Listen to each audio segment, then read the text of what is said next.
Do you know that Freddie wasn't his real name? Who did he leave his properties to when he died? And what false information about Queen appears in the movie Bohemian Rhapsody? Freddie Mercury. In today's episode, we take a look at the life of Freddie Mercury and talk about the movie Bohemian Rhapsody. Not everything they say in the film about Freddie and Queen is true, so let's set the record straight and correct some inaccurate information.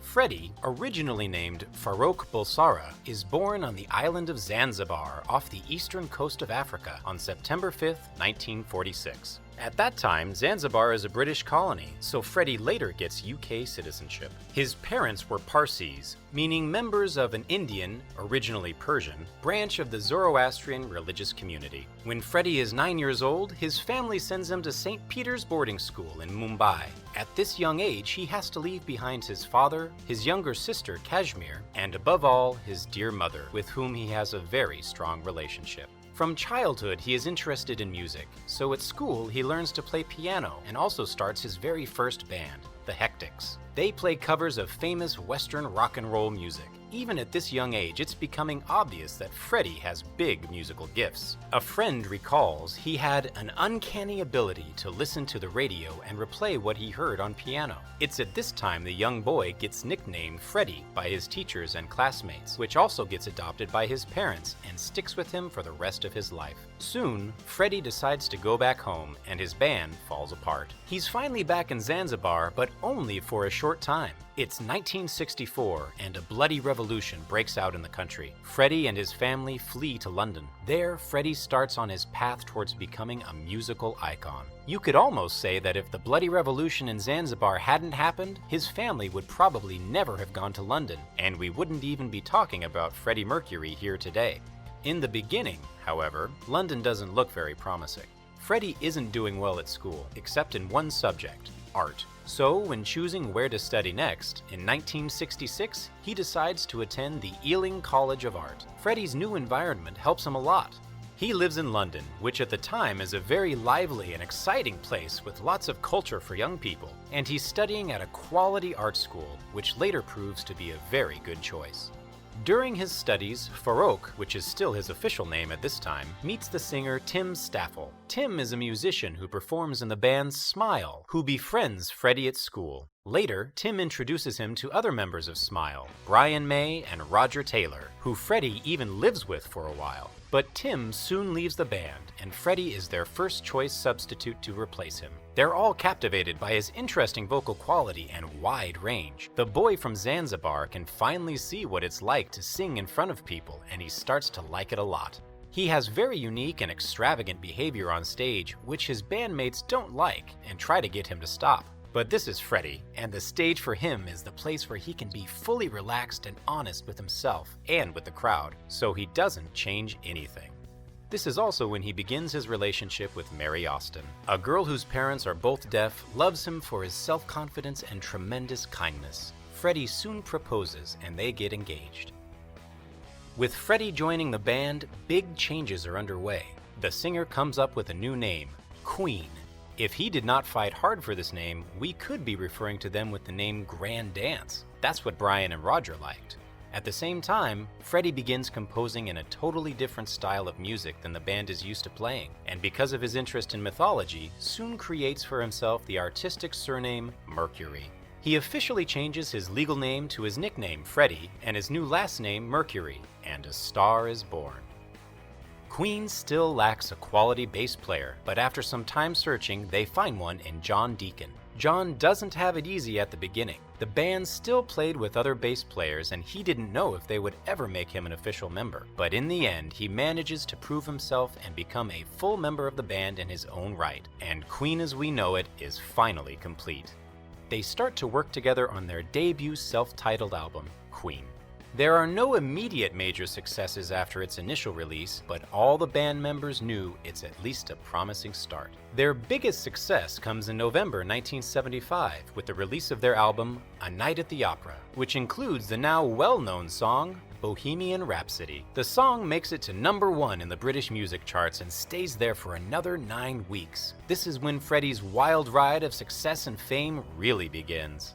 Along with his success, the singer's self-confidence begins to grow, and he begins exhibiting ever more extravagant behavior. He starts dressing unconventionally, painting his nails black, and growing a mustache, which he allegedly does because he wants to cover his distinctive underbite. But his strange dance moves on stage and his untraditional appearance soon make him the darling of crowds far and wide. It appears that people like him specifically because of his unique style, for being different, and for just being himself.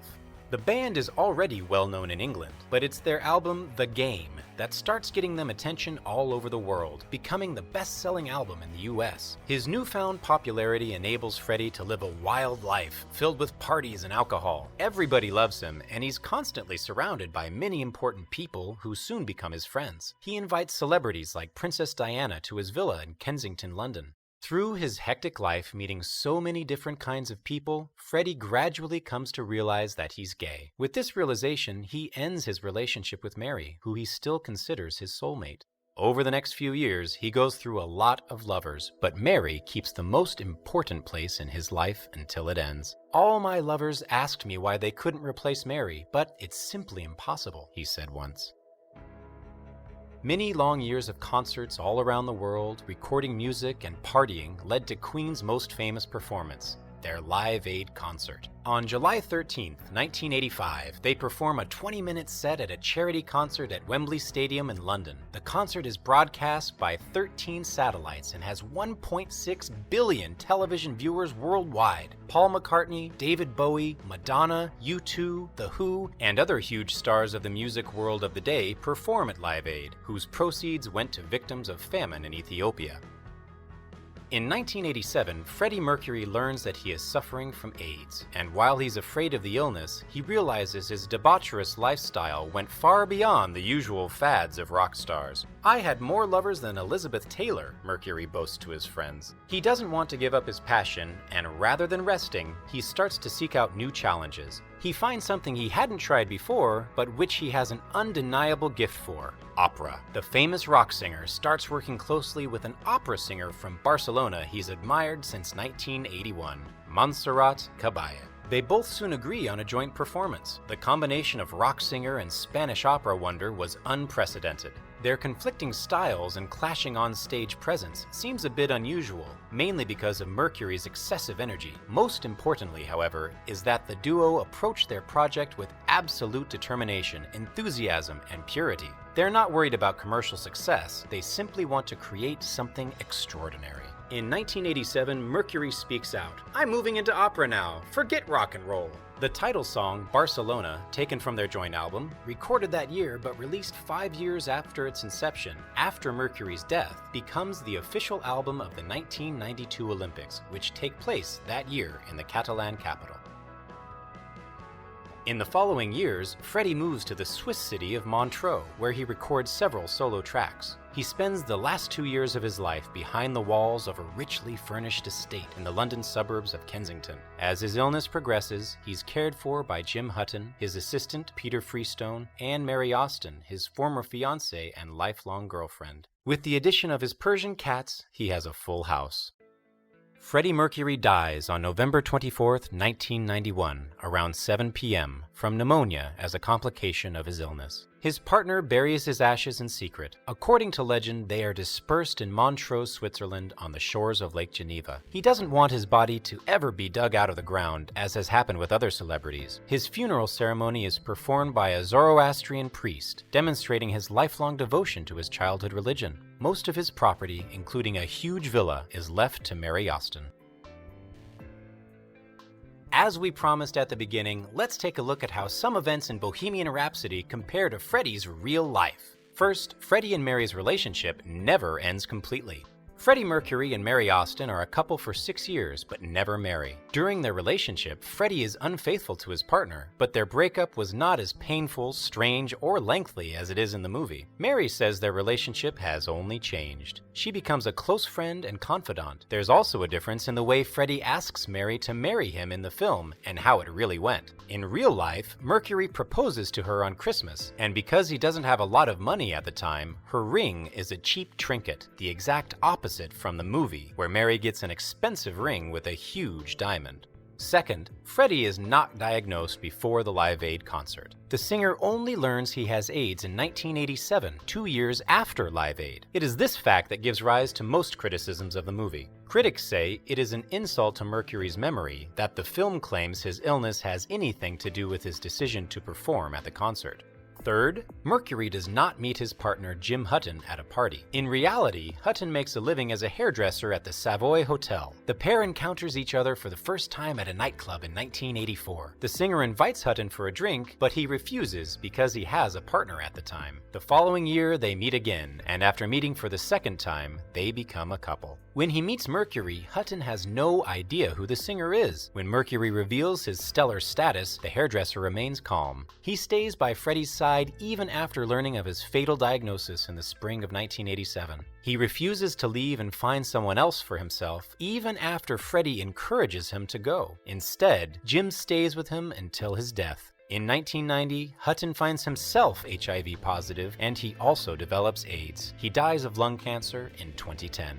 And last, in the movie, the band breaks up. In fact, the band never breaks up. Mercury embarks on his own solo career with the blessing of his bandmates. Queen, by mutual agreement, takes a break from working together. Mercury uses this time for his projects and is not the only member of the group to do so.